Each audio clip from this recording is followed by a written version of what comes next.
Good morning. आगे सभी देख लो एक बार, सभी आगे क्या?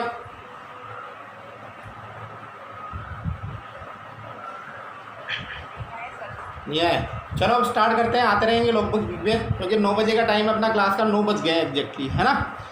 कल किसी एक स्टूडेंट ने पूछा सर एक बार मुझे फिर से मैथेन का मॉडल जो है बना के बताइए कि मैथेन का मॉडल किस प्रकार से बनेगा। तो वो एक बार जब तक बच्चे आते हैं तब तक मैं एक बार और आपको समझा देता हूँ कि मैथेन का मॉडल कैसे आपको बनाना है। कुछ जो बच्चों की गलतियाँ रही वो मैं आपको बता देता हूँ कि क्या क्या उन्होंने गलती करी। देखो, इनमें सभी बॉन्ड एंगल जो होते हैं वो सभी बॉन्ड एंगल क्या होने चाहिए? बराबर होने चाहिए बच्चों, ठीक है। कैसे होने चाहिए वो बॉन्ड एंगल? सभी बराबर होने चाहिए इस प्रकार से, ठीक है। तो अब देखो, ये ट्राइगोनल प्लेनर है और ये बॉन्ड इस प्रकार से लगेगा, ये देखिए इस प्रकार से होना चाहिए। मतलब ये बॉन्ड, ये बॉन्ड, ये बॉन्ड और ये बॉन्ड आपस में क्या होने चाहिए? बराबर होने चाहिए। ये आज आप लोगों की फ़ोटो नहीं दिख रही है मुझे भाई, बिना फ़ोटो दिखेगी, फ़ोटो दिखनी चाहिए सभी की। सुमित, कनिका, सुमित सब, हाँ अपनी फ़ोटो डिसअपीयर होने दो, ठीक है। इधर देखिए, सोनू आपकी फ़ोटो नहीं दिख रही है, स्नेहिल, हो गया। तो इधर देखिए, ये बॉन्ड एंगल जो है आपस में क्या होने चाहिए? सभी 109 के होने चाहिए। अब कुछ लोगों ने क्या, इस बॉन्ड के बीच में डिस्टेंस बहुत ज़्यादा कर दी। सुमित का जो मॉडल आया था कल, तो सुमित ने इस वाले बॉन्ड को बहुत ज़्यादा कर दिया है, ठीक है। तो ये आप ध्यान रखें। तो इस प्रकार से ये होगा स्ट्रक्चर, देखो आप, ठीक है ना। ये तो मार्कर थोड़ा सा मोटी में नहीं बन रहा, बट ये सबकी बॉन्ड एंगल्स जो वैल्यू है बिल्कुल सेम आनी चाहिए। कुछ नहीं, अच्छा बनाया है, ठीक है। चलो, आज आप लोगों को एक तो जो मोल कंसेप्ट हुआ था उनमें आप लोगों ने जो असाइनमेंट दिया था, मैंने उनका रिजल्ट तैयार कर लिया है। तो आज उसका रिजल्ट आप लोगों के लिए डिक्लेयर होगा। मोल कंसेप्ट 1 से लेकर 2 से लेकर और 10 तक के मैंने कुछ असाइनमेंट दिए थे, उनका रिजल्ट मैंने तैयार कर लिया। आप लोगों की कॉपी जो असाइनमेंट भेजा था उसको देखे मैं आज उसका रिजल्ट डिक्लेयर करूँगा। तो आप लोग शाम तक शायद हो सकता है उसका रिजल्ट आ जाए, या दोपहर में आ जाए, जो भी है, ठीक है फ्रेंड्स, ठीक है। तो आज हम जो है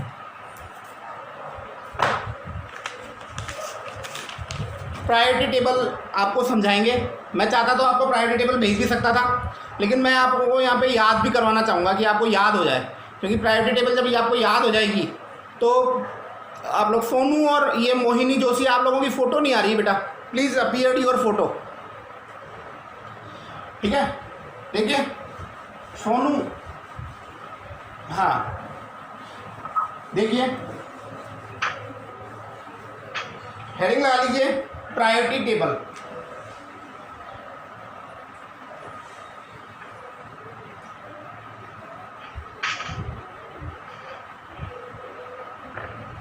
of functional group, priority table of functional group, ठीक है। देखो बच्चों, प्रायोरिटी टेबल जो है वो फंक्शनल ग्रुप की स्ट्रेंथ के बेसिस पे हम लिख रहे हैं, कौन सा फंक्शनल ग्रुप तो ज़्यादा स्ट्रॉन्ग है और कौन सा वीक है। तो आप लोग क्या करोगे, इधर तो लिख लोगे सबसे पहले serial number, first second third fourth वो है, ठीक है। और यहाँ लिखोगे दूसरी टेबल के अंदर लिखोगे नेम ऑफ फंक्शनल ग्रुप। इसके बाद में आप लिखोगे फॉर्मूला ऑफ फंक्शनल ग्रुप। आपने 10th में कुछ फंक्शनल ग्रुप पढ़े हैं, लेकिन वो पूरे नहीं पढ़े आप लोगों ने, ठीक है। ये जो बच्चे लेट आ रहे हैं उनको एग्जैक्टली 9 बजे यहाँ पे आ जाना चाहिए। आप 9:05 पे 9:10 पे आ रहे हैं, वो ठीक नहीं है, ठीक है। फंक्शनल, उनका प्रीफिक्स नेम क्या है उनका, और उनका सफिक्स क्या है। तो हमें जो भी फंक्शनल ग्रुप हम पढ़ेंगे, उन फंक्शनल ग्रुप में हम पढ़ेंगे उसका सीरियल नंबर, उस फंक्शनल ग्रुप का नाम, उसका सीरियल नंबर, वो कौन से नंबर पे है। आपको जो फंक्शनल ग्रुप याद करने हैं वो नंबर वाइज याद करने होंगे। ऐसा नहीं है कि कोई से फंक्शनल ग्रुप, नंबर पता होना चाहिए कौन सा नंबर पे कौन सा आता है, किसकी प्रायोरिटी क्या, तभी तो इसका नाम प्रायोरिटी है।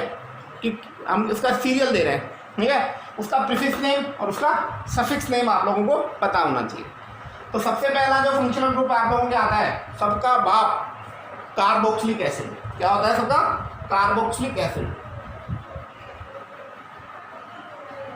कार्बोक्सिलिक एसिड पहला फंक्शनल ग्रुप है, इसका प्रायोरिटी नंबर फर्स्ट है, ये फर्स्ट रैंक का हमारा फंक्शनल ग्रुप है कार्बोक्सिलिक एसिड। सभी को बोर्ड अच्छे से दिखाई दे रहा है ना?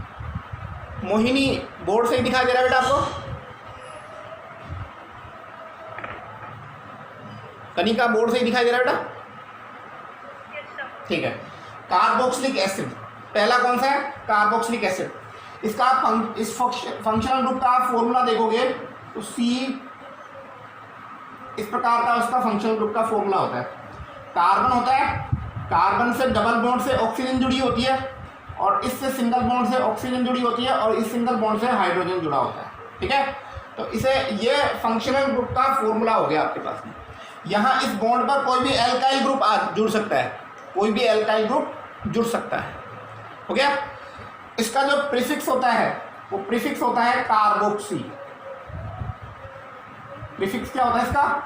कार्बोक्सी।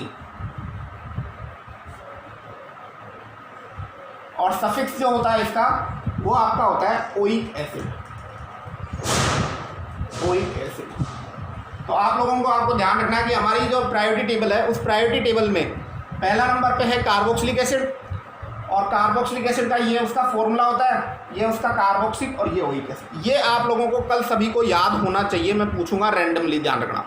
ये सभी को कल क्या होना चाहिए? याद होना चाहिए, और बिल्कुल प्रायोरिटी पे याद होना चाहिए, क्योंकि इनकी प्रायोरिटी याद नहीं रही तो हम नोमेनक्लेचर नहीं कर पाएंगे। इस चीज़ का ध्यान रखना। तो पहला फंक्शनल ग्रुप आपके पास में हो गया। पहले के बाद में हमारे दूसरा वाला फंक्शनल ग्रुप आ रहा है। दूसरा फंक्शनल ग्रुप का नाम है सल्फोनिक एसिड। सल्फोनिक, इसको COOH बोलते हैं ना? बिल्कुल, लेकिन अब तुम बड़ी क्लास में आ गए हो बच्चों, इसलिए आपको स्ट्रक्चरल फॉर्मूले भी याद होने चाहिए। आपको स्ट्रक्चरल फॉर्मूले भी क्या होने चाहिए? याद होने चाहिए। इसलिए मैंने इस प्रकार से लिख दिया है। COOH ही तो है, इधर देख COOH। इसमें कहाँ दिक्कत आई सुमित? सर पूछ रहा था। ओके। दूसरा है सल्फोनिक एसिड। सल्फोनिक एसिड जो होता है उसका फॉर्मूला होता है SO3H, ठीक है। क्या होता है? SO3H। यदि आप स्ट्रक्चरल लिखना चाहो तो इस प्रकार से होता है S double bond O double bond O OH, ठीक है। इसका प्रीफिक्स जो होता है बच्चों वो होता है सल्फो। क्या होता है? सल्फो। और सफिक्स जो होता है इसका वो होता है आपका सल्फोनिक एसिड, ठीक है। सल्फो और सल्फोनिक एसिड कल याद होने चाहिए सभी को। ये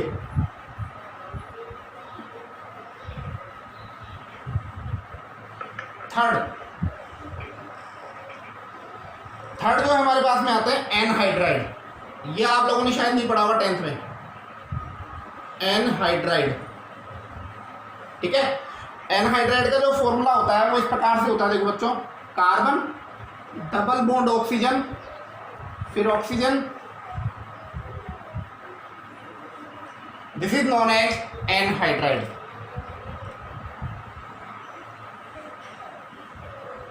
इसको एनहाइड्राइड कहते हैं। देखो कैसे लिखोगे?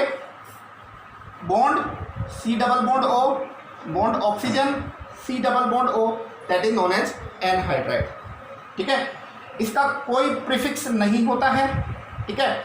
और इसका जो सफिक्स होता है वो होता है ओइक एनहाइड्राइड।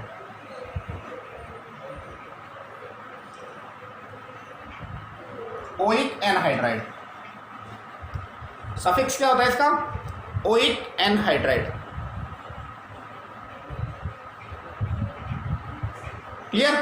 तो हमने 3 फंक्शनल ग्रुप पढ़ लिए, कार्बोक्सिलिक एसिड, सल्फोनिक एसिड और एनहाइड्राइड, ठीक है।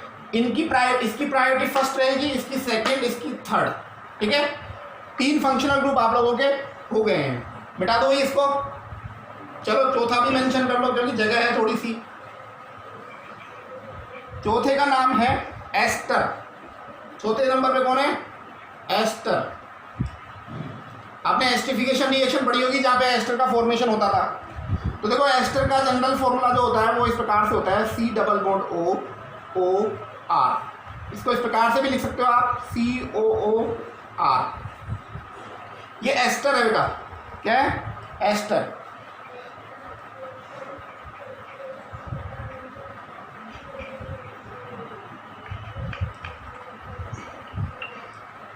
इसका भी कोई प्रीफिक्स नहीं होता है, लेकिन इसका सफिक्स जो होता है वो OAT होता है, OAT। सफिक्स क्या होता है? OATE, OAT इसका सफिक्स होता है। क्लियर? तो देखो हमारे पास में कार्बोक्सिलिक एसिड हो गया, सल्फोनिक एसिड हो गया, एनहाइड्राइड हो गया और एस्टर हो गया। इनके एक एक के नोमेनक्लेचर सिखाऊंगा आपको मैं। कार्बोक्सिलिक एसिड के नोमेनक्लेचर सिखाऊंगा, फिर सल्फोनिक एसिड के सिखाऊंगा, फिर एनहाइड्राइड। पहले सिंगल सिंगल फंक्शनल ग्रुप पढ़ेंगे, फिर अपन सबको एक साथ करके मल्टी फंक्शनल ग्रुप पढ़ेंगे अपन। ठीक है? उतार लिया क्या सभी ने? उतार लिया सभी ने? ठीक है, आगे चलता हूं।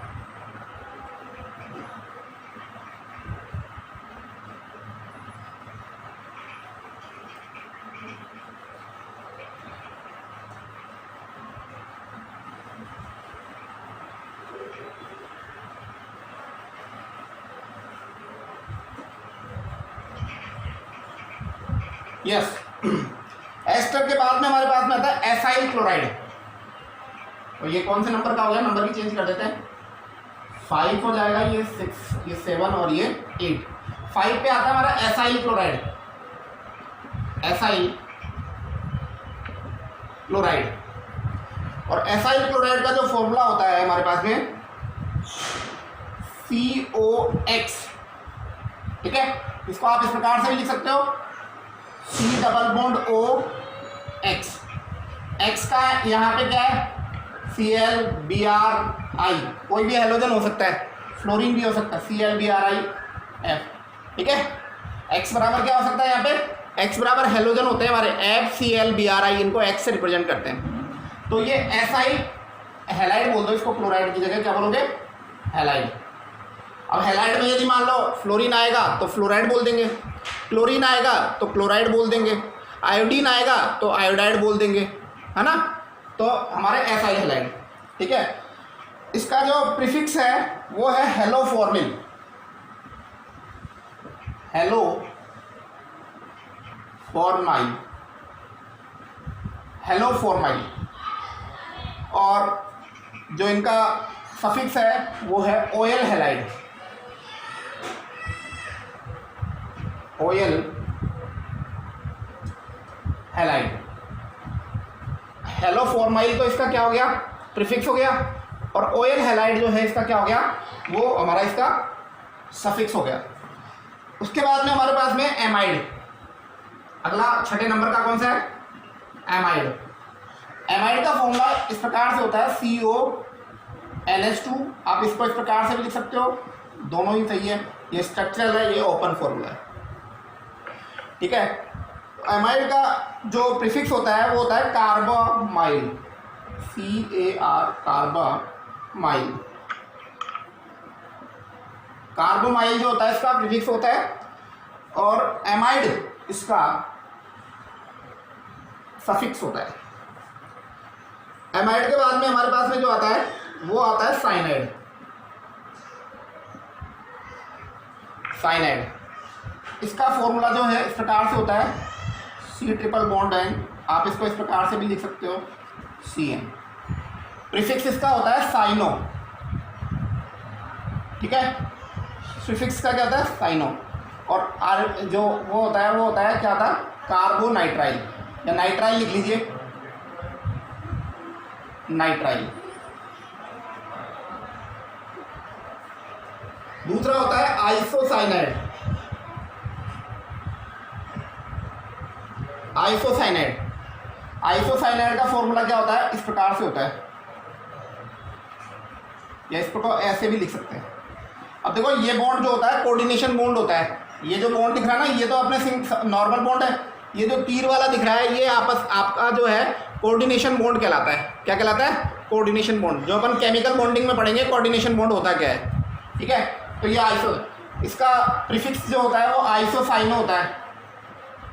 आइसोसाइनो, और सफिक्स होता है आइसोनाइट्राइल, आइसोनाइट्राइल। ठीक है, तो देखो हमने को ने पहला तो पढ़ने, ये डोली यादव जो है बहुत लेट आई है भाई, आपको शायद आज नए हैं तो चलो कोई दिक्कत नहीं। तो हमने पहला तो पढ़ा था कार्बोक्सिलिक एसिड, कार्बोक्सिलिक एसिड का, चलो एक बार उतार लो। हाँ एक मिनट भाषा क्लास में थोड़ा सा, ठीक है ना, ठीक है। तो मैं सब आप लोगों को जो है फंक्शनल ग्रुप मैं पढ़ा रहा हूँ आप लोगों को, ठीक है। और फंक्शनल ग्रुप में मैंने आप लोगों को बताया कि सबसे पहले कार्बोक्सिलिक एसिड होता है, कार्बोक्सिलिक एसिड के बाद में हमारे पास में क्या होता है, जो हमारे पास में कौन सा था, सल्फोनिक एसिड, फिर उसके बाद में थर्ड नंबर पे कौन सा था, थर्ड नंबर पे एस्टर, चौथे पे हमारा थर्ड नंबर पे एनाइड्राइड, चौथे पे एस्टर और पाँचवें पे एसाइल हैलाइड, ठीक है। छठे पे एमाइड, सातवें पे साइनाइड और आठवें पे आइसोसाइनाइड हमारे पास में यहाँ ऑप्शन आ गया हमारे पास। क्लियर, चलो इसके बाद में हम देखते हैं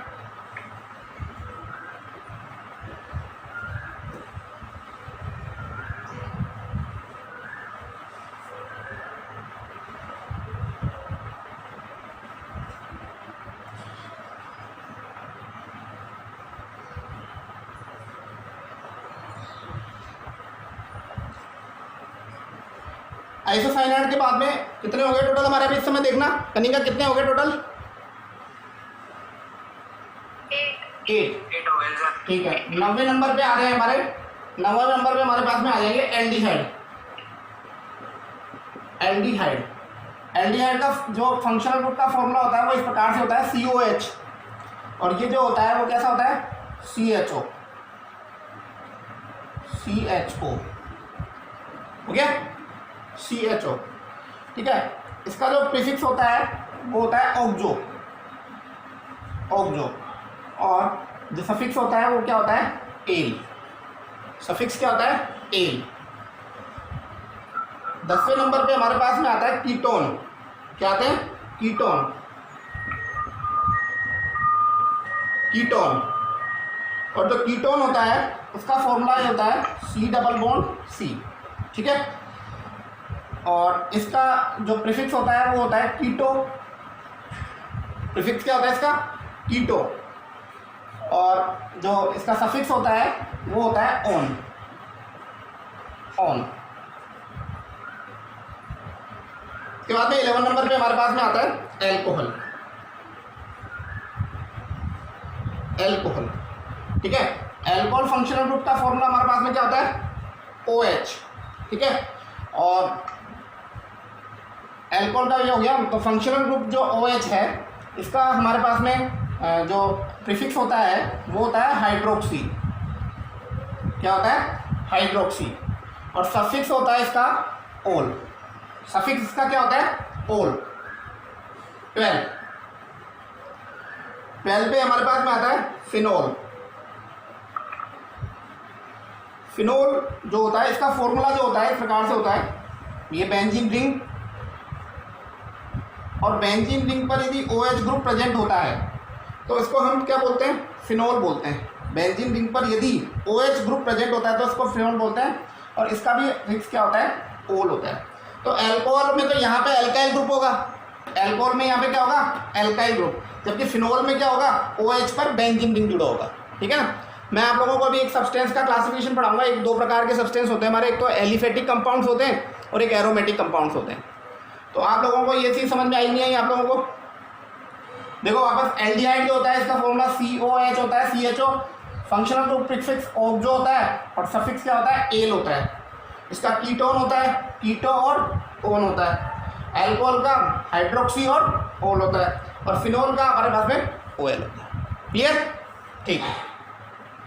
आगे चलते हैं हम लोग। उतार लिया आप लोगों ने सबने? हाँ,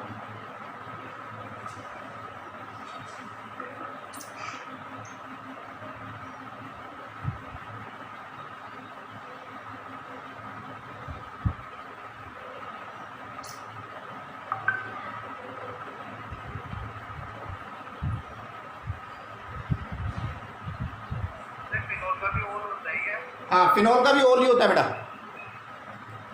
फिनोल का भी ओल ही होता है। देखो अंत में ओल ही आ रहा है, फिनोल, एल्कोहल के अंत में क्या आ रहा है, ओल, तो ये ओल है। ये एल्डिहाइड है, COHCHO, इसका ऑक्जो और एल होता है। कीटोन, दोनों तरफ एल्काइल ग्रुप होंगे, इधर भी एल्काइल ग्रुप होगा। जहां पर वैलेंसी खाली दिख रही है ना, जहां वैलेंसी खाली दिख रही है वहां पे क्या होगा, वहां पे हमारे पास में क्या होगा, एल्काइल ग्रुप प्रेजेंट होगा, R एल्काइल ग्रुप, जानते हो ना, मिथाइल, इथाइल, प्रोपाइल, ब्यूटाइल, वो होगा। क्लियर। और एल्डिहाइड, कीटोन, साइनाइड, आइसोसाइनाइड, ये लिखवाई दिया मैंने। 12 हमारे सब्स्टिट्यूएंट्स हो गए। नेक्स्ट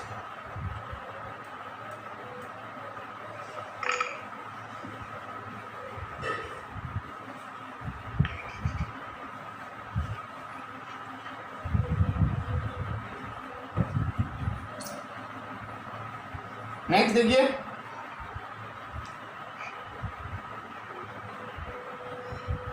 नेक्स्ट है 12 हो गए, 13 पे हमारे पास में थायो एल्कोहल।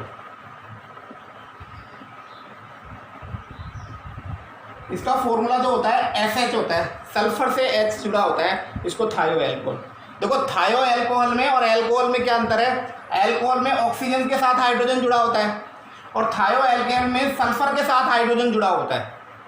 थायो एल्कोहल में सल्फर के साथ में हाइड्रोजन जुड़ा होता है, तो ये थायो एल्कोहल है हमारे पास, ठीक है। और थायो एल्कोहल जो होता है, इसका प्रीफिक्स क्या नाम है, इसका प्रीफिक्स नाम है मर्केप्टो। मर्केप्टो,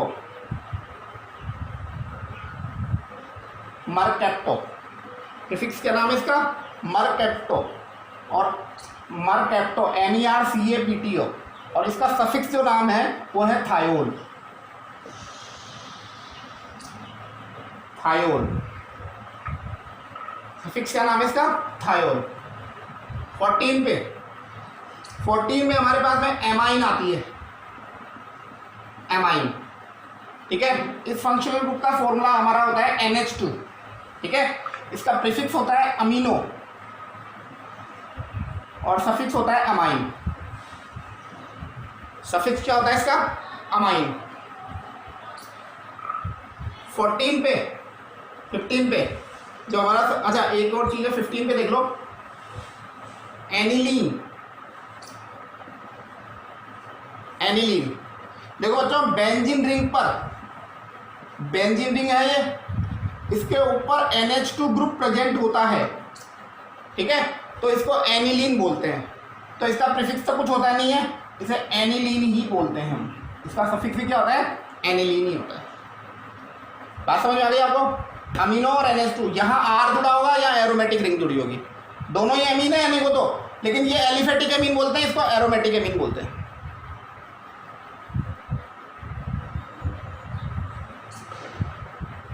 सिक्सटीन नंबर पे देखिए, एल्काइन पढ़े हैं अपन ने, alkyne, carbon double bond, carbon को एल्काइन बोलते हैं बच्चों। कार्बन डबल बॉन्ड, कार्बन को क्या बोलते हैं, एल्कीन बोलते हैं।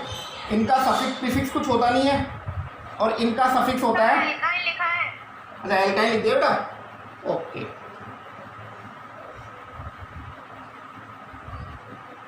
एल्कीन, ये इसका स्ट्रक्चर होता है और इनका सफिक्स क्या होता है, हम पढ़ चुके हैं, E में, ठीक है। हाँ भाई, ये जो भी हैं बहुत लेट आए हैं, क्या नाम है, Deepika Meena, Deepika Meena, you are very late today. 9 बजे क्लास स्टार्ट हो जाती है, आप 9:30 आओगे तो कैसे पार पड़ेगी भाई, ठीक है, टाइम पे आइए। इन हो गया, तो टोटल अभी तक कितने हो गए, 16 के बाद में आगे चलते हैं हम।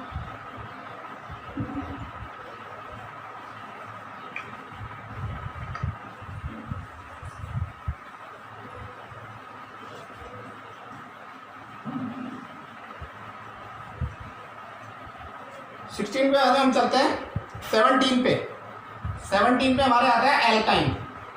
मैंने आप लोगों को बताया था कि एल्कीन और एल्काइन में किसकी कौन ज़्यादा ऊपर रहता है, एल्कीन। तो हमने क्या था, एल्कीन से नंबरिंग स्टार्ट करी थी, याद हो तो आप लोगों को, जब नॉमेनक्लेचर एल्कीन के बताए थे मैंने आप लोगों को, जब एल्कीन के नॉमेनक्लेचर बताए थे ना, तब अपन ने नॉमेनक्लेचर एल्कीन से स्टार्ट, नंबरिंग एल्कीन से स्टार्ट किया था, क्योंकि प्रायोरिटी टेबल में एल्कीन पहले आता है, एल्काइन बाद में आता है। इसका स्ट्रक्चर इस प्रकार से होता है, इस प्रकार से इसका क्या होता है, स्ट्रक्चर होता है।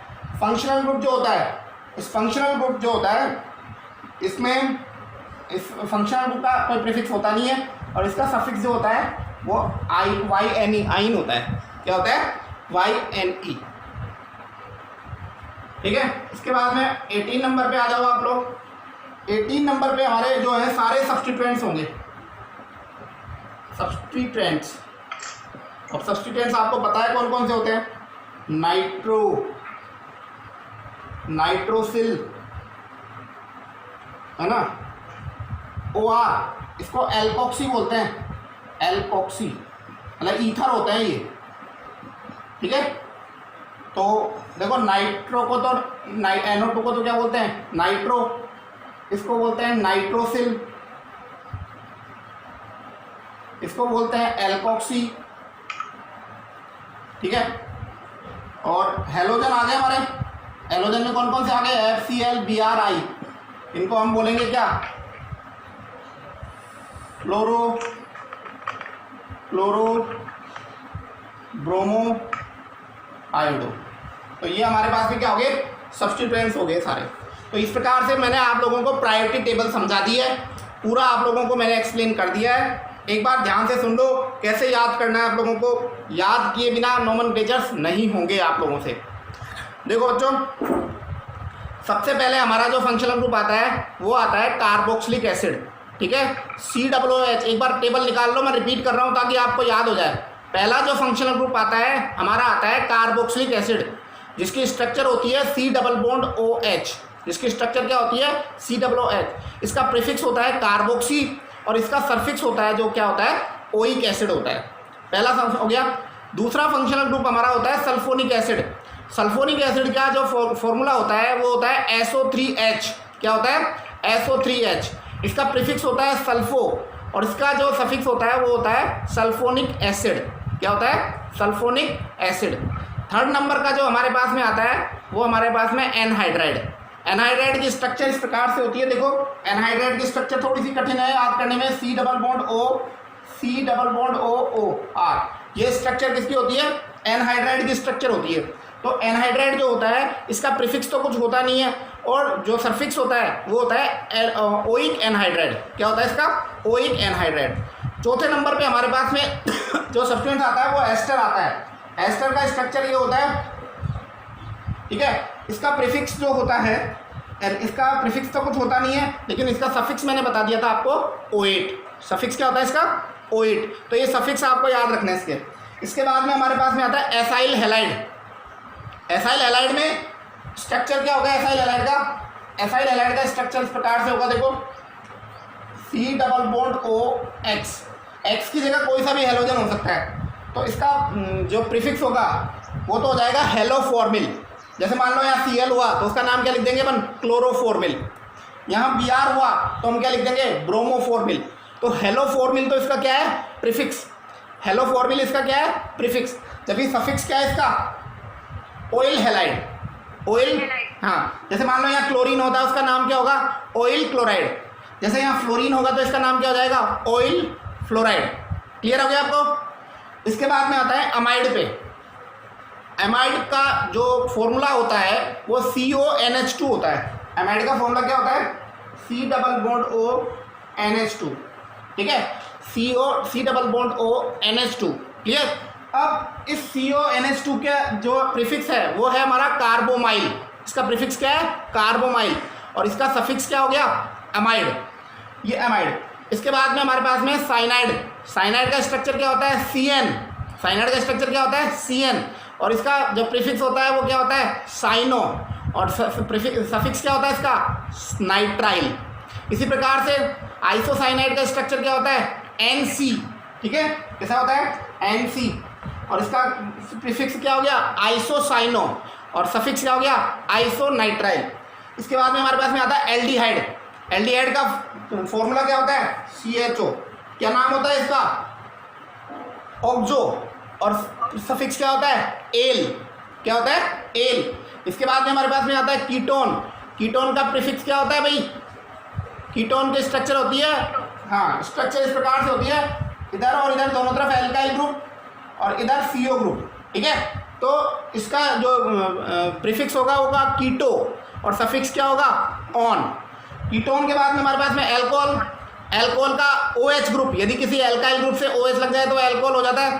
तो एल्कोहल का प्रीफिक्स जो होता है वो क्या होता है? हाइड्रोक्सी। क्या लिखा है मैंने? हाइड्रोक्सी। और सफिक्स क्या होता है? ओल। इसी प्रकार से फिनोल, फिनोल का जो फॉर्मूला होता है आप लोगों को पता है, यदि बेंजीन रिंग पर OH ग्रुप लग जाता है, ये बेंजीन रिंग है और इस पर यदि OH ग्रुप लग जाता है तो इसे हम क्या बोलते हैं? इसको हम फिनोल कहते हैं। क्या कहते हैं बच्चों? इसको फिनोल कहते हैं। और फिनोल का जो एक ही नाम है फिनोल होता है।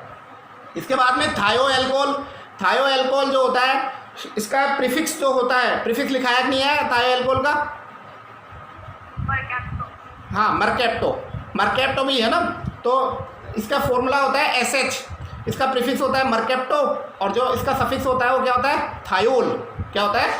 थायोल। इसके बाद में हम एमाइन पे चलते हैं। एमाइन जो होता है उसका फॉर्मूला होता है NH2, ठीक है। अमीनो इसका क्या होता है? प्रीफिक्स, और अमाइन होता है इसका सफिक्स। इसके बाद में मैंने एनिलीन का बताया। एनिलीन में यदि बेंजीन रिंग पर NH2 ग्रुप जुड़ा हुआ होता है, बेंजीन रिंग पर NH2 ग्रुप जुड़ा होता है तो इसको हम बोलते हैं एनिलीन। इसको हम क्या बोलते हैं बच्चों? एनिलीन बोलते हैं। उसके बाद में हमारे पास में आते हैं एल्कीन, एल्काइन और सब्स्टिट्यूएंट। ये हम नोमेनक्लेचर में अब तक पढ़ चुके हैं। तो आप लोग क्या करोगे? आप लोगों का एक वर्क मैं दे रहा हूँ आप लोगों को, आप इनको सबको बिना देखे याद करोगे और इसको याद करने के बाद में जब आपको याद हो जाए बिल्कुल तो कॉपी बंद करोगे और मोबाइल से अपना एक वीडियो बनाओगे जिसके अंदर आप बिना देखे, जैसे मैंने आपको बिना देखे बोल के बताया है वैसे बिना देखे मुझको आप सुनाओगे, ताकि मुझे मालूम पड़ जाए कि आप लोगों को सारे सब्स्टिट्यूएंट्स याद होंगे। तो सभी कर लोगे ये काम, बिना देखे वीडियो बनाओगे इसका सब्स्टिट्यूएंट्स का और मुझे सेंड करोगे व्हाट्सएप पे? यस और नो? नो? Very good. सभी पहले याद करोगे, ऐसा नहीं है कि और किताब में देख कर नहीं बनाना है, फिर उस वीडियो का कोई मतलब नहीं रहेगा।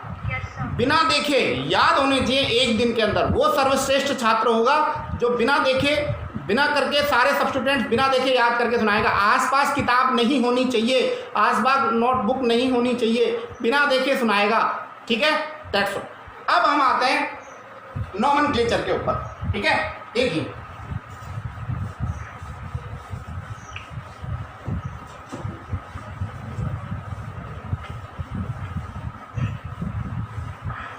nomenclature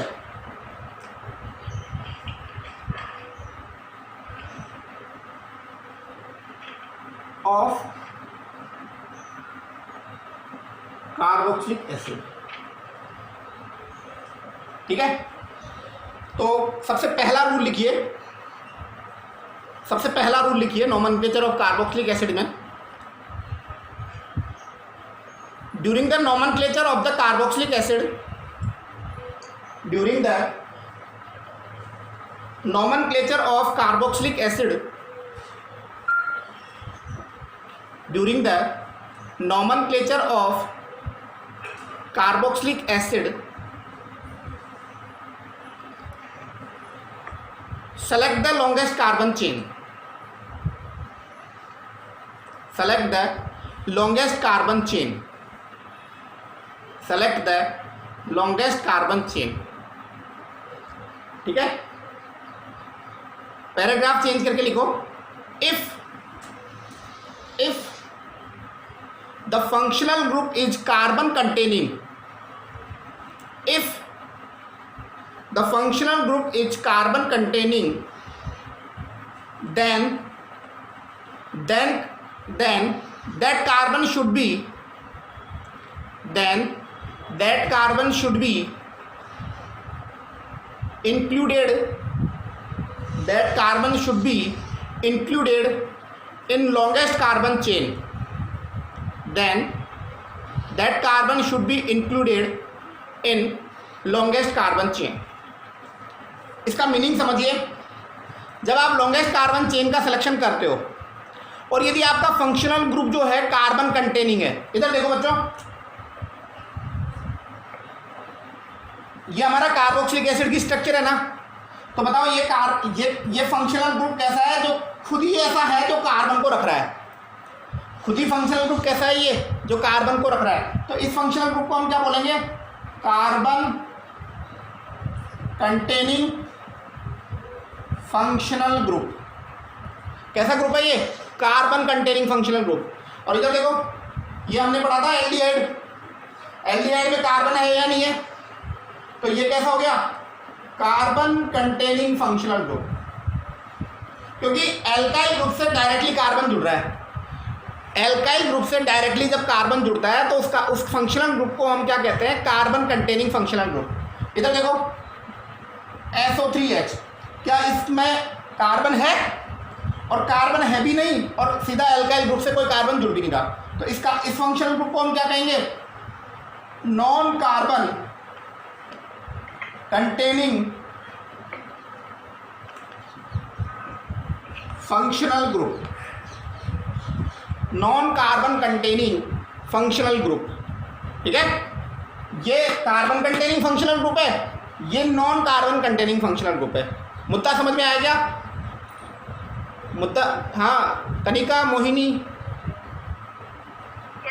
क्लियर हो गया। कार्बन कंटेनिंग फंक्शनल ग्रुप और जो है non carbon containing functional group में डिफरेंस समझ में आएगा आप लोगों को, ठीक है। आगे देखो, एक बार रिपीट कर दो। हाँ देखो, हम जब भी नॉमेनक्लेचर करेंगे, जब भी हम नॉमेनक्लेचर करते हैं, तो नॉमेनक्लेचर करते समय इस बात का ध्यान रखा जाएगा कि यदि फंक्शनल ग्रुप में कार्बन प्रेजेंट है और वो एल्काइल ग्रुप से जुड़ा हुआ है, मेरी बात ध्यान से सुनना, यदि फंक्शनल ग्रुप में कार्बन है, पहली कंडीशन, और वो कार्बन एल्काइल ग्रुप से जुड़ा हुआ है, मतलब यहाँ एल्काइल ग्रुप आएगा कोई भी R, उससे जुड़ा हुआ है, तो उस कार्बन को हमें लॉन्गेस्ट कार्बन चेन में इंक्लूड करना है। एप्लीकेशन आएगी तब और समझ में आ जाएगा आपको।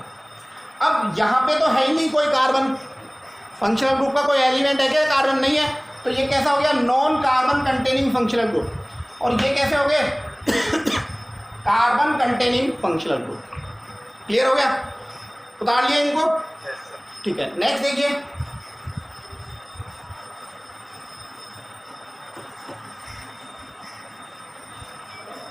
नेक्स्ट देखो NC। अब ये मैंने आप लोगों को बताया था, इसको क्या बोलते हैं, आइसोसाइनाइड, ठीक है। इसे हम क्या बोलते हैं, आइसोसाइनाइड। देखो ये इसमें कार्बन है, लेकिन इस कार्बन को हम लॉन्गेस्ट कार्बन चेन सिलेक्शन में नहीं लेंगे, क्योंकि यहाँ पे कार्बन जो है सीधा एल्काइल ग्रुप से नहीं जुड़ा हुआ है। एल्काइल ग्रुप से कौन जुड़ा हुआ है, नाइट्रोजन जुड़ा हुआ है। तो this is carbon containing functional group, but that carbon is not consider in the longest carbon chain. Clear हो गया।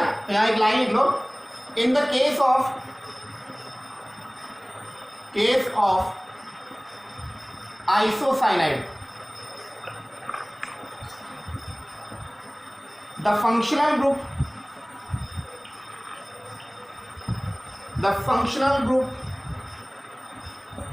is carbon containing. The functional group is carbon containing, but the functional group is carbon containing, but this carbon is not considered in longest carbon chain,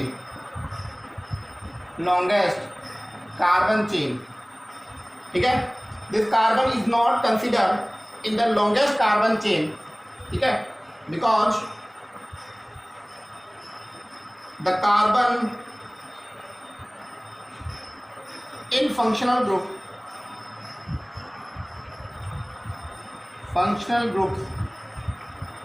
is not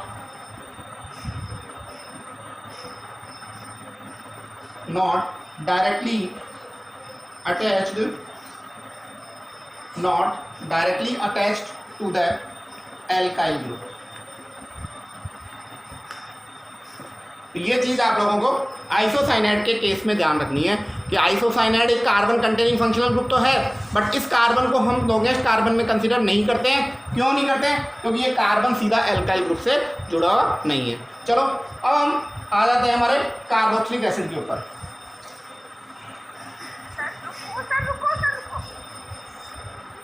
किसी के पास में screenshot हो तो share कर देना, मैं रिपीट कर देता हूँ। चलो एक बार। In the case of isocyanide, the functional group is carbon containing. The functional group is carbon containing, but that carbon is not considered. But that carbon is not considered in the longest carbon chain because this carbon is not directly connected with alkyl group, because this carbon is not connected to the alkyl group। ठीक है, चलो अब देखो carboxylic acid के ऊपर आ जाइए हम। Carboxylic acid के ऊपर हम आते हैं तो देखो कार्बोक्सिलिक एसिड का सबसे छोटा मेंबर जो होता है वो एक कार्बन का होता है। देखो यहाँ पे मैंने हाइड्रोजन जोड़ दिया, ये कार्बोक्सिलिक एसिड का फॉर्मूला है, ये वाला, this is the formula of the carboxylic acid. अब यहाँ मैंने क्या जोड़ दिया? हाइड्रोजन। क्या जोड़ दिया? हाइड्रोजन। तो अब लॉन्गेस्ट, ये कार्बन कंटेनिंग फंक्शनल ग्रुप है और सीधा इससे जुड़ा हुआ है इधर की तरफ, तो कार्बन चेन का सिलेक्शन कर लो एक। क्या है? कार्बन कितना हो गया? एक। अब एक कार्बन को हम क्या बोलते हैं? मैथेन। और तुम्हें पता है कार्बोक्सिलिक एसिड का जो सफिक्स क्या होता है? ओइक एसिड होता है। तो इसका सफिक्स क्या जोड़ दिया मैंने? Oic acid. क्या हो गया इसका? Oic acid. तो इसका नाम क्या हो गया भैया? इसका हो गया मैथेनोइक एसिड। ई हट के ओइक जुड़ जाएगा, OIC। हाँ एक मिनट रुको, हाँ पेशेंस रखो, वो भी मैं बताऊंगा आपको। इसका नाम क्या हो गया? Methanoic acid.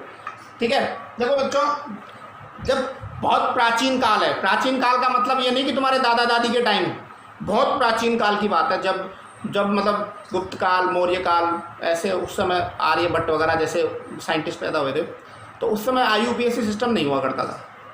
तो हम क्या करते हैं कि ये जो फॉर्मिक एसिड है, इस एसिड को हम क्या बोलते हैं? इसका फेमस नाम क्या है? आप लेबोरेटरी में इनमें जब पूछोगे इसको हम क्या कहते हैं? फॉर्मिक एसिड कहते हैं। अब तुम पूछोगे साहब इसको फॉर्मिक एसिड क्यों कहा गया? देखो फॉर्मिक एसिड जो है लैटिन वर्ड होता है फॉर्मिया, और फॉर्मिया का मतलब होता है लाल चींटी। आपको पता है लाल चींटी देखी होगी आप लोग घरों में, रोटियों में हो जाती है कई बार। तो वो लाल चींटी जो होती है उसका जो पीछे का टुंडी सी बनी होती है ना, टुंडी सी बनी होती है चींटी की, देखी होगी साइज, पीछे उसका छोटा सा पेट होता है टुंडी, उस टुंडी के अंदर ये एसिड भरा होता है जिसको हम बोलते हैं फॉर्मिक एसिड। और लैटिन में लाल चींटी को फार्मिया बोलते हैं। लैटिन वर्ड में क्या बोलते हैं? लाल चींटी को फार्मिया। इस वजह से इसको फॉर्मिक एसिड भी इसका फेमस नाम है। क्या है इसका? इसका फेमस नाम क्या है? Formic acid. बाकी IUPAC क्यों एक्सेप्ट करी वो मैं आप लोगों को बता ही चुका हूँ कि भाई लड़ाई झगड़े होने लग गए साइंटिस्ट के अंदर। कोई कहता है मैं इसको फार्मिक एसिड कहूँ, कोई कहे मैं इसको ये एसिड कहूँ, कोई कहे मैं एक एसिड, मतलब एक ही सब्सटेंस के हजारों नाम हो गए। तो इस प्रॉब्लम को दूर करने के लिए साइंटिस्ट ने क्या किया भाई? एक सिस्टम बना दिया IUPAC, international unit of pure and applied chemistry. जो भी देश कोई भी सब्सटेंस सर्च करेगा, कोई भी कंपाउंड सर्च करेगा, IUPAC से पहले इसका नाम पूछेगा कि भाई इसका क्या नाम दे। IUPAC अपने नियम के अनुसार, वो भी ऐसा नहीं फर्जी कुछ भी नाम दे देगी, IUPAC ने कुछ नियम बनाए। अपन जो ये पढ़ रहे हैं वो IUPAC नियम तो पढ़ रहे हैं, IUPAC के नॉमेनक्लेचर पढ़ रहे हैं। तो IUPAC ने क्या हुआ, कुछ नॉमेनक्लेचर्स के रूल्स बनाए और उन रूल्स को हम पढ़ रहे हैं। अब ये जो नाम दिए हैं मैथेनोइक एसिड, ये हर एक कंट्री में वैलिड है, चाहे रूस हो, चाहे अमेरिका हो, चाहे जापान हो, चाहे किसी में हो। आप वहाँ जाके मैथेनोइक एसिड मांगोगे तो आपको मैथेनोइक एसिड मांगेगा, लेकिन आप मांगते हो फार्मिक एसिड तो कोई देश दे या नहीं दे इसकी कोई गारंटी नहीं है, क्योंकि ये किसी पर्टिकुलर किसी कंट्री के द्वारा दिया गया नाम है, जबकि ये IUPAC सिस्टम के द्वारा दिया गया नाम है।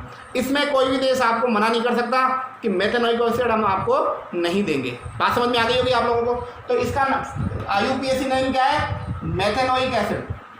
और इसका जनरल नेम और जो पुराने ज़माने में जो प्रसिद्ध नेम था, फेमस नेम था, वो था फॉर्मिक एसिड। क्लियर हो गया आप लोगों को? ठीक है, देखो फॉर्मिक एसिड हमारे लिए हजार्डस होता है, जैसे ही लाल चींटी हमको खाती है लाल रंग का ददोड़ा हो जाता है ना, वो इसलिए हो जाता है कि एसिड हमारे लिए हार्मफुल होते हैं। सारे एसिड जितने भी होते हैं वो हमारे लिए क्या होते हैं, ठीक है। नेक्स्ट देखिए, अगले मेंबर की तरफ चले। पहला मेंबर हो गया हमारा एसिड कार्बोक्सिलिक एसिड का पहला मेंबर। आपसे कोई पूछे कार्बोक्सिलिक एसिड का पहला मेंबर कौन है, तो आप क्या कहोगे, पहला मेंबर सर मेथेनोइक एसिड है। अब दूसरे मेंबर की तरफ चलते हैं, CH3COOH। आपको किताबों में इस प्रकार से भी मिल जाएगा, तो आप घबराना मत। किताबों में कैसा मिलेगा आपको, CH3COOH। लेकिन आप अब 11th क्लास में आ गए हो, 10th में नहीं हो भैया, तो आपको ये वाले फॉर्मूले भी हमको लिखना आने चाहिए। और इस वाले से इससे वाला मैंने आप लोगों को शुरू में ही पढ़ाया था, मैंने 3 प्रकार के structure, open structure, close structure, very close structure, तो उनका पढ़ाने का सिग्निफिकेंस यही था मेरा पढ़ाने का, ठीक है। तो सबसे पहले जब भी आप नाम करोगे तो क्या करोगे, लॉन्गेस्ट कार्बन चेन का सिलेक्शन करोगे। क्या करोगे, लॉन्गेस्ट कार्बन चेन का सिलेक्शन। तो ये हमारा लॉन्गेस्ट कार्बन चेन हो गया। देखो इसमें ये carboxylic acid carbon containing functional group था ना, कैसा फंक्शनल ग्रुप था, ये कार्बन कंटेनिंग फंक्शनल ग्रुप था। और कार्बन कंटेनिंग फंक्शनल ग्रुप होने की वजह से मैंने जो फंक्शनल ग्रुप में कार्बन है उसको भी लॉन्गेस्ट कार्बन चेन में सिलेक्शन किया है। जो फंक्शनल ग्रुप हमारे कार्बन में उसको भी लॉन्गेस्ट कार्बन में सिलेक्शन किया है। क्यों किया है, क्योंकि ये कार्बन डायरेक्टली एल्काइल ग्रुप से जुड़ा हुआ है, डायरेक्टली इस ग्रुप से जुड़ा हुआ है। यदि ये कार्बन डायरेक्टली नहीं जुड़ा होता तो मैं कंसीडर नहीं करता इसको। तो लॉन्गेस्ट कार्बन चेन कितने की हो गई, 2 की। और 2 को हम क्या बोलते हैं, एथेन। क्या बोलते हैं इसको, एथेन। और इसका जो प्रीफिक्स और सफिक्स क्या होता है, ओइक एसिड। तो क्या नाम हो जाएगा इसका,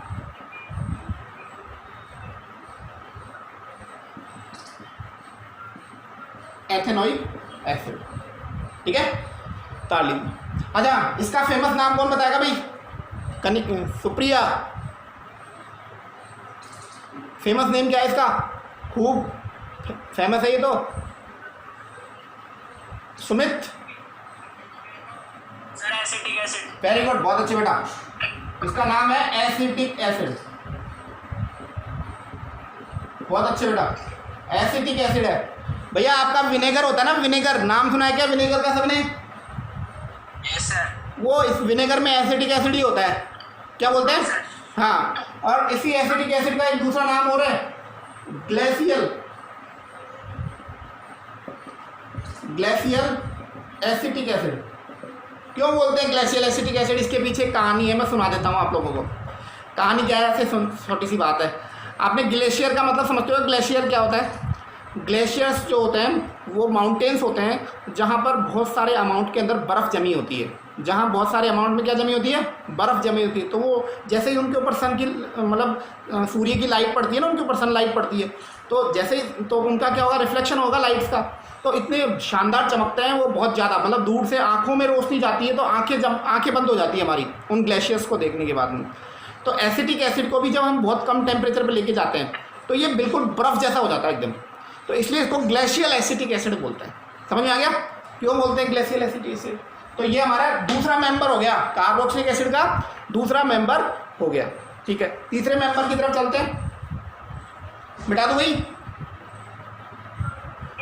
ये नाम भी आप लोग नोट करते जाना।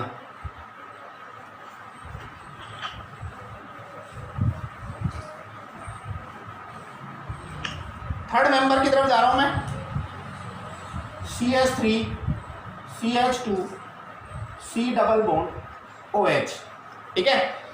तो ये हमारा 3 कार्बन का एसिटिक एसिड है। तो देखो 3 कार्बन को जब आप सेलेक्ट करोगे तो this is the longest carbon chain. ये कितनी है, लॉन्गेस्ट कार्बन चेन है, ठीक है।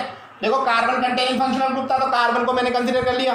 तो देखो 1 2 3। अब एक नियम लिख लो, एक रूल लिख लो यहाँ पे, during the nomenclature of the carboxylic acid, during the nomenclature of the carboxylic acid,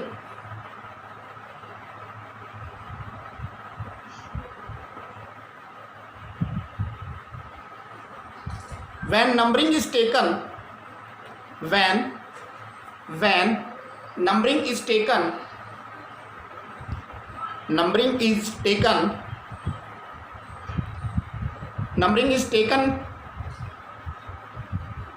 at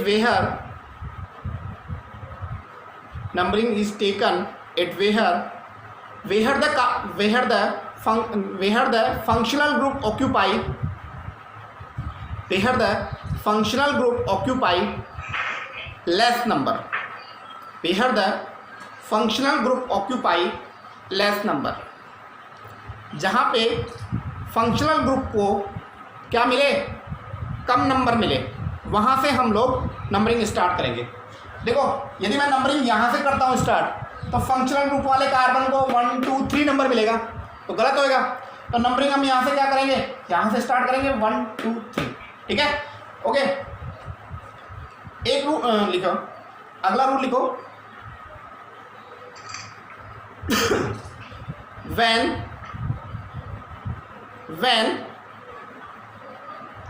the functional group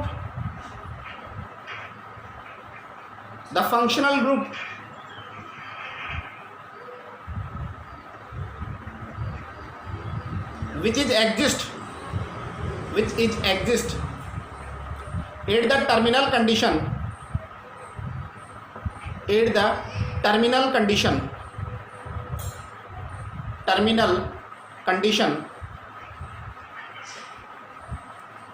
their position does not write during the nomenclature, their position does not write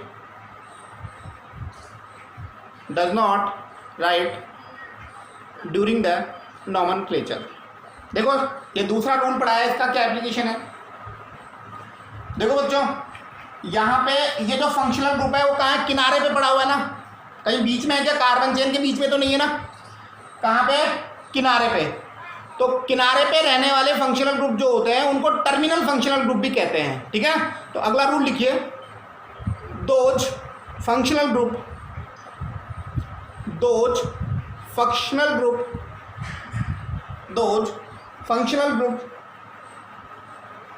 which are exist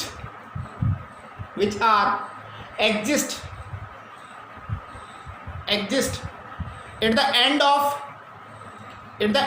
of carbon chain are known as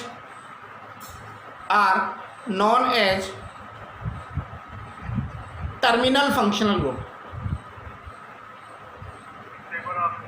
ठीक है। those functional group which are exist at the end of carbon chain are known as terminal functional group, उनको हम क्या कहते हैं, terminal functional group कहते हैं। आगे लिखो, here carboxylic acid is a terminal functional group,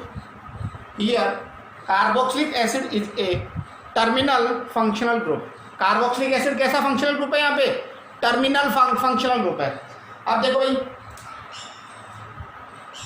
numbering सबसे पहले लॉन्गेस्ट कार्बन चेन का सिलेक्शन कर लिया, लॉन्गेस्ट कार्बन चेन के बाद में नंबरिंग कर ली, और नंबरिंग हमने वहाँ से करी जहाँ से फंक्शनल ग्रुप को लेस नंबर मिले, तो नंबरिंग यहाँ से शुरू कर दी, ठीक है। अब इसका नाम देना है, तो देखो कार्बोक्सिलिक एसिड टर्मिनल पोजीशन में है, तो इसकी पोजीशन नहीं लिखनी हमें कि 1 नंबर पे प्रेजेंट है, ठीक है। तो सबसे पहले क्या, कितने कार्बन की चेन है, ये 3, और 3 को हम क्या बोलते हैं, प्रोपेन, क्या बोलते हैं, प्रोपेन। और इसमें हम क्या जोड़ देंगे, ओइक एसिड, तो इसका नाम क्या हो जाएगा, प्रोपेनोइक एसिड। क्या नाम हो जाएगा, प्रोपेनोइक एसिड। अब कुछ बच्चे क्या करते हैं कि सर इसका नाम 1 प्रोपेनोइक एसिड होगा, तो वो गलत है।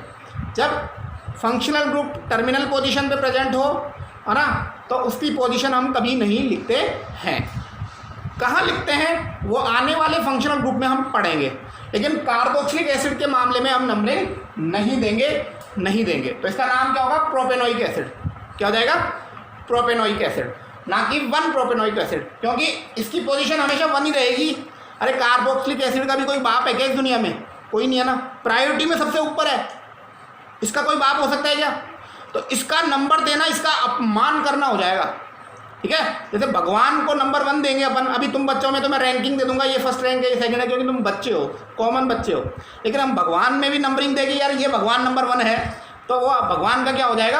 अपमान हो जाएगा। तो इस प्रकार से कार्बोक्सिलिक एसिड को नंबरिंग देंगे, उसका अपमान करना, उसकी इंसल्ट करना है, इसलिए उसकी नंबरिंग नहीं देंगे। इसका नाम क्या हो जाएगा? Propanoic acid. अब इसका नॉर्मल नेम क्या होता है? देखो 3 कार्बन की अनब्रांच चेन को हम क्या बोलते हैं? N propyl. तो इसका नॉर्मल नाम भी लिख लो, नॉर्मल नेम। इसका नॉर्मल नेम हो जाएगा n propyl carboxylic acid. N propyl carboxylic acid इसका नॉर्मल नेम हो जाएगा। नॉर्मल नेम हमें नहीं पढ़ने हैं। नॉर्मल नेम इसलिए मैं आप लोगों को पढ़ा रहा हूँ, कई बार एग्जाम के अंदर वो क्वेश्चन नॉर्मल नेम से दे देता है, लेकिन कभी नॉर्मल नेम पूछता नहीं है। तो हमें नॉर्मल नेम इसलिए याद होने चाहिए कि एग्जाम में हमें दे दे कि एन प्रोपाइल कार्बोक्सिलिक एसिड, तो हम ये स्ट्रक्चर बना दें। अदरवाइज नॉमेनक्लेचर जब एग्जाम में पूछे जाएंगे तो केवल IUPAC ही पूछे जाएंगे। अब देखो आज इतना ही पढ़ते हैं, टाइम हो गया। एक तो मुझे आप लोग ये पूरी टेबल जो है सुनाओगे, अब सुनाने का यहाँ पे ऑनलाइन सुनेंगे तो अपनी क्लास पूरी खराब हो जाएगी। तो ईमानदारी से अपने घर सामने अपने पापा को, मम्मी को, सामने बहन भाई को खड़ा करके कि भाई मेरे से पूछ, मैं बिना देखे बोलता हूँ, तो उसका वीडियो बना के आप मुझे सेंड करोगे। जो सबसे पहले करेगा वो सर्वश्रेष्ठ छात्र होगा मेरा, सबसे प्यारा स्टूडेंट होगा, सबसे इंटेलिजेंट स्टूडेंट होगा मेरा। तो ये कंपटीशन रहा आज आप लोगों के लिए कि सबसे पहले और सबसे बढ़िया ढंग से, ये भी नहीं कि बीच बीच में भूल गया किताब देख रहा है, ऐसा नहीं होना चाहिए। बिना देखे बिल्कुल थ्रू आउट ये शुरू से कार्बोक्सिलिक एसिड, ये सल्फोनिक एसिड, ये एनहाइड्राइड, ये एस्टर, ये इस प्रकार से आप लोगों को करना है। ये शुभांशु जी अब आए हैं। जय हिंद, जय भारत, जाइए। जंग जीत के आए सर हम। हाँ चलो जीत के आए। ठीक है बेटा, ठीक है, क्लास लीव कर दीजिए, बाय।